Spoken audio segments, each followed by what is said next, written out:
नाज़रीन गिरामी, इंटरनेट आज हमारी जिंदगी का सांस लेता हुआ हिस्सा बन चुका है, लेकिन हम में से अक्सर लोग यही समझते हैं कि शायद इंटरनेट आसमान से सैटेलाइट के जरिए या बादलों से हमारे मोबाइल तक पहुंचता है। हकीकत इसके बिल्कुल बरक्स है। पूरी दुनिया का 99% इंटरनेट समंदर की तह में बिछी हुई बारीक तारों के जरिए चल रहा है, जिन्हें सबमरीन केबल्स या फाइबर ऑप्टिक केबल्स कहा जाता है। आज हम इसी अहम तरीन मौजू पर बात करेंगे कि आखिर पाकिस्तान के समंदर यानी बहरा अरब की गहराइयों में ये तारें कैसे बिछाई जाती हैं, ये तारें कितनी मजबूत होती हैं और अगर समंदर के बीच में ये टूट जाएं तो उन्हें ठीक कैसे किया जाता है। ये एक ऐसा पेचीदा इंजीनियरिंग का अमल है जिस पर हमारी पूरी मईशत और राब्तों का इन्हसार है।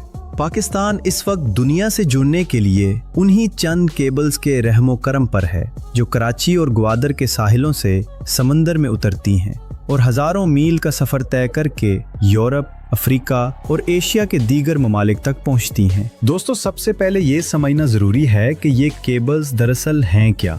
आम तौर पर जब हम समुंदर में तार बिछाने की बात करते हैं तो जहन में बिजली की मोटी तारों का ख्याल आता है, मगर इंटरनेट की ये केबल्स इतनी मोटी नहीं होती जितना हम समझते हैं।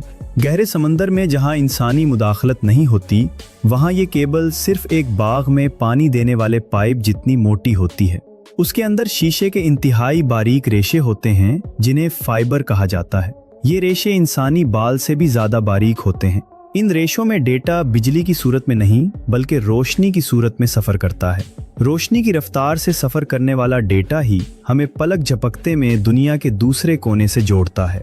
लेकिन चूंकि समंदर का माहौल बहुत सख्त होता है, इसलिए इन नाजुक शीशे के रेशों को बचाने के लिए उन पर कई तहें चढ़ाई जाती हैं।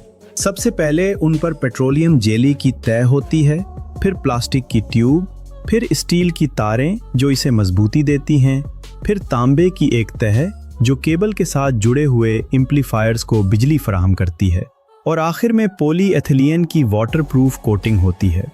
ये सारी तहें मिलकर इस बात को यकीनी बनाती हैं कि समंदर का खारा पानी और शदीद दबाव अंदर मौजूद शीशे के रेशों को नुकसान न पहुंचा सके। नाजरीन गिरामी, पाकिस्तान में इंटरनेट लाने का अमल एक बहुत बड़े मंसूबे का हिस्सा होता है। समंदर में केबल फेंक देने से काम नहीं चलता, बल्कि इसके लिए सालों की मंसूबाबंदी दरकार होती है। केबल बिछाने से पहले समंदरी रास्ते का सर्वे किया जाता है। बहरी जहाज़ों के जरिए समंदर की तह का नक्शा तैयार किया जाता है ताकि ये मालूम हो सके कि नीचे कोई पहाड़, आतिशफशां या गहरी खाई तो नहीं है। केबल को हमेशा हमवार सतह पर बिछाने की कोशिश की जाती है ताकि वो पत्थरों से रगड़ खाकर टूट ना जाए। पाकिस्तान के साहिल, खास तौर पर कराची के करीब का समंदरी इलाका बहुत मसरूफ है, जहां बहरी जहाज़ों की आमदोरफ्त बहुत ज़्यादा है। इसलिए साहिल के करीब केबल को सिर्फ समंदर की तह पर रखा नहीं जाता, बल्कि इसे ज़मीन के अंदर दफन किया जाता है। इसके लिए ख़ास किस्म के रोबोट्स और मशीनें इस्तेमाल होती हैं जो समंदर की तह में हिल चलाकर गड़ा खोदती हैं और केबल को इसमें दबा देती हैं ताकि मछली पकड़ने वाले जहाज़ों के जाल या बड़े जहाज़ों के लंगर इस केबल को काट ना दें। दोस्तों, केबल बिछाने का असल काम खुसूसी बहरी जहाज़ करते हैं जिन्हें केबल लेइंग शिप कहा जाता है। ये जहाज़ आम बहरी जहाज़ों से मुख्तलिफ होते हैं। उनके अंदर बड़े बड़े टैंक्स होते हैं जिनमें हजारों किलोमीटर लंबी केबल गुलाई में लपेट कर रखी जाती है। ये जहाज़ बहुत सुस्त रफ्तार से चलते हैं और पीछे से केबल को पानी में उतारते जाते हैं। ये अमल इतना सादा नहीं है। जहाज पर मौजूद इंजीनियर्स को हर वक्त ये ध्यान रखना पड़ता है कि केबल किस रफ्तार से नीचे जा रही है। अगर जहाज तेज चले और केबल आहिस्ता उतरे तो केबल में खिंचाव पैदा होकर वो टूट सकती है, और अगर केबल तेजी से उतरे तो वो समंदर की तह में उलझ सकती है। इसलिए केबल बिछाते वक्त थोड़ी सी ढील रखी जाती है ताकि अगर समंदर की तह में जलजला आए या जमीन सरके तो केबल टूटने के बजाय फैल सके। पाकिस्तान के पास जो केबल्स आती हैं जैसे कि सी, मी, वी सीरीज या TW1, ये सब इसी मोहतात तरीके से हजारों मील का सफर तय करके हमारे साहिल तक पहुंची हैं। दोस्तों, पाकिस्तान जैसे मुल्क के लिए जहां इंटरनेट की तलब रोज बरोज बढ़ रही है, वहां इन केबल्स की हिफाजत जिंदगी और मौत का मसला है। हमारे समंदर में खतरात बहुत ज्यादा हैं। सबसे बड़ा खतरा शार्क मछली नहीं है जैसा कि अक्सर फिल्मों में दिखाया जाता है, बल्कि सबसे बड़ा खतरा इंसान खुद है। बहरा अरब में मछली पकड़ने वाले बड़े ट्रॉलर्स जब अपना भारी जाल और धाती दरवाजे समंदर में फेंकते हैं तो वो समंदर की तह को रगड़ते हुए चलते हैं। अगर केबल ठीक तरह से दफन ना हो तो ये जाल केबल को काट देते हैं। इसके अलावा बड़े तिजारती जहाज जब बंदरगाह के करीब लंगर गिराते हैं तो वो कई टन वजनी लंगर केबल पर गिरकर उसे तोड़ सकता है। यही वजह है कि कराची और गवादर के साहिल के करीब वाले इलाकों को नो एंकरिंग जोन करार दिया जाता है।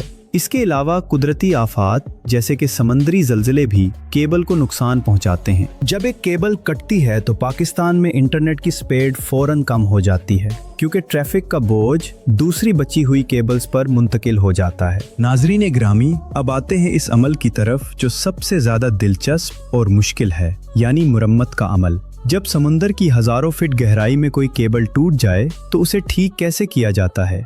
सबसे पहले तो इंजीनियर साहिल पर बैठे हुए जदीद आलात की मदद से ये पता लगाते हैं कि फॉल्ट किस जगह पर है। वो रोशनी की शुआ केबल में भेजते हैं और जहां से केबल टूटी हो वहां से रोशनी वापस पलट आती है। इससे उन्हें टूटने वाली जगह का फासला मालूम हो जाता है। इसके बाद मुरम्मत करने वाला जहाज इस मकाम पर पहुंचता है। अगर पानी कम गहरा हो तो रोबोट्स ROVs नीचे भेजे जाते हैं, लेकिन अगर पानी बहुत गहरा हो तो जहाज से एक खास किस्म का कांटा ग्रैपनल नीचे लटकाया जाता है। ये कांटा समुंदर की तह में केबल को तलाश करता है, उसे फंसाता है और फिर काट कर दोनों सरों को ऊपर जहाज पर लाता है। दोस्तों, ये मंजर देखने वाला होता है जब समंदर की गहराई से कीचड़ में लथरी हुई केबल जहाज के डेक पर लाई जाती है। जहाज पर एक जॉइंटिंग रूम होता है जहां माहिरीन केबल के हिफाजती खोल उतारते हैं और शीशे के बारीक रेशों को माइक्रोस्कोप के नीचे रखकर दोबारा जोड़ते हैं। ये काम इंतहाई नफासत का मुतकाजी होता है, क्योंकि अगर रेशा जरा सा भी गलत जड़ गया तो डेटा ज़ाया हो जाएगा। जड़ने के बाद केबल को दोबारा सेल किया जाता है, उस पर हिफाजती तहीं चढ़ाई जाती हैं और फिर उसे एहतियात से वापस समंदर में उतार दिया जाता है। इस पूरे अमल में कई दिन या बाज़ औक़ात कई हफ्ते भी लग सकते हैं और इस दौरान इंटरनेट सर्विसेज मुतासिर रहती हैं। यही वजह है कि पाकिस्तान अब कोशिश कर रहा है कि ज़्यादा से ज़्यादा केबल्स बिछाई जाएं, ताकि अगर एक या दो केबल्स कट भी जाएं तो हमारे पास मुतबादिल रास्ते मौजूद हों।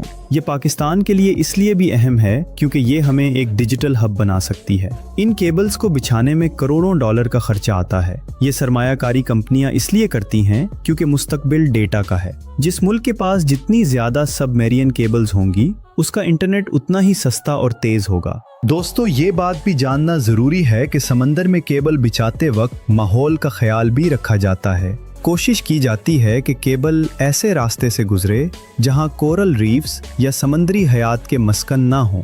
हालांकि ये केबल बहुत पतली होती है और माहौल को ज़्यादा नुकसान नहीं पहुंचाती, लेकिन फिर भी बैनुल-अक़वामी कवानीन के तहत सर्वे करना लाजमी है। वक्त गुजरने के साथ साथ इन केबल्स के ऊपर समंदरी पौधे उगाते हैं और ये समंदरी माहौल का हिस्सा बन जाती हैं। एक केबल की उम्र तकरीबन 25 साल होती है। 25 साल बाद इसकी टेक्नोलॉजी पुरानी हो जाती है या इसके आलात काम करना छोड़ देते हैं। इस सूरत में इस केबल को रिटायर कर दिया जाता है और इसकी जगह नई ज्यादा सलाहियत वाली केबल बिछाई जाती है। समंदर की तारीक और ठंडी तह में पड़ी ये बारीक तारें हमारी जदीद दुनिया की शहरग हैं। पाकिस्तान को अपनी डिजिटल इकोनॉमी को मजबूत करने के लिए मजीद केबल्स की ज़रूरत है, ख़ास तौर पर गवादर के रास्ते, ताकि अगर कराची वाले रूट पर कोई मसला हो तो मुल्क का राब्ता दुनिया से न टूटे। हुकूमत और निजी कंपनियां मिलकर इस पर काम कर रही हैं ताकि आने वाले वक्त में हमें बगैर किसी रुकावट के हाई स्पीड इंटरनेट मिलता रहे। उम्मीद है कि अब जब भी आप इंटरनेट इस्तेमाल करेंगे तो आपके जहन में वो लंबी खामोश तार ज़रूर आएगी जो समंदर की गहराइयों में अपना काम कर रही है।